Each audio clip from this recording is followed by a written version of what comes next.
Hi guys, आप सभी ने रामायण का टीजर तो देखा ही होगा और जो उसके साथ में हो रहा है वो भी आपको अच्छे से पता होगा। उस टॉपिक पे हमने ऑलरेडी बात करी है, आप इस वीडियो में जाके देख सकते हो।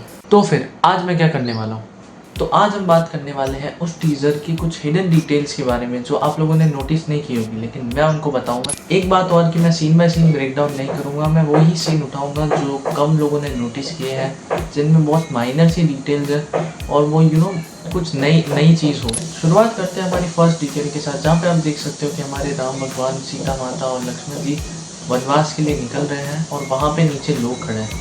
अब आप वहाँ की अगर लाइटिंग को नोटिस करोगे तो उनके तीनों के ऊपर लाइट्स है और वहाँ की जो जनता है उनके ऊपर बिल्कुल भी लाइट्स नहीं। तो ये सीधा सीधा इम्पैक्ट करता है कि उनके जाने से सीधा इम्पैक्ट करता है कि राम जी के जाने से उनकी ज़िंदगी में थोड़ा अंधेरा आ जाएगा। और इसके बाद आप रथ वाला सीन देखते हो तो उसमें भी यही फोरशैडो होता है कि उनके जाने से धीरे धीरे रोशनी जा रही है, लाइक वो पॉजिटिव वाइब जा रही है यहाँ से। इस सीन के ऊपर भी ध्यान से देखोगे तो रथ का जो टायर है उसके ऊपर 14 लाइन्स है। 14 लाइन्स यानी 14 ईयर्स का वनवास। यहाँ से हम दूसरी डिटेल की तरफ चलते हैं। ट्रेलर के इस शॉट में जहाँ राम जी को उनके कोई नाम से पुकारता है और वो पीछे देखते हैं तो वहाँ की भी आप अगर लाइटिंग नोटिस करोगे, जैसा कि हमने हमारे बहुत सारे शोज़ में देखा है, मंदिरों में देखा है, मूर्तियों में देखा है कि श्री राम का कलर नीला होता है यानी ब्लू कलर होता है और श्री कृष्ण का भी कलर ब्लू होता है। सो उसी चीज़ को यहाँ पे फोरशैडो करते हुए कि पीछे अगर आप देखोगे तो सीता माता और लक्ष्मण जी का नॉर्मली कलर दिखता है, लेकिन राम भगवान एक ब्लू लाइट में आपको शो किए जाते हैं, तो वो भी उसी चीज़ को फोरशैडो कर रहे थे। अगर आप कोई भी रियल अडेप्टेशंस देखोगे तो उनमें श्री राम जी को ऐसे नहीं दिखाया, बिकॉज वो उतना रियलिस्टिक नहीं लगता और उतना अप्रोचिंग भी नहीं लगता। आगे बढ़ते हैं एक बहुत ही इंटरेस्टिंग डिटेल की तरफ, जहाँ पे आप यहाँ पे रावण को देख सकते हो। अब रावण के ज़्यादा शॉट्स दिखाए नहीं है, 2-3 ही शॉट्स दिखाए जो कि ये और ये वाला है। तो आप इस चीज़ को देख सकते हो कि यहाँ पे जहाँ पे रावण चल के जा रहा है, लोगों ने बहुत चीज़ें दूसरी नोटिस करी, लाइक उसका मुकुट नोटिस किया, उसके बाल, उसकी ड्रेस और बहुत ही बड़ा वाला पुष्पक विमान। ये वाला बहुत ही सही था, लाइक अवतार लेवल का शॉट है।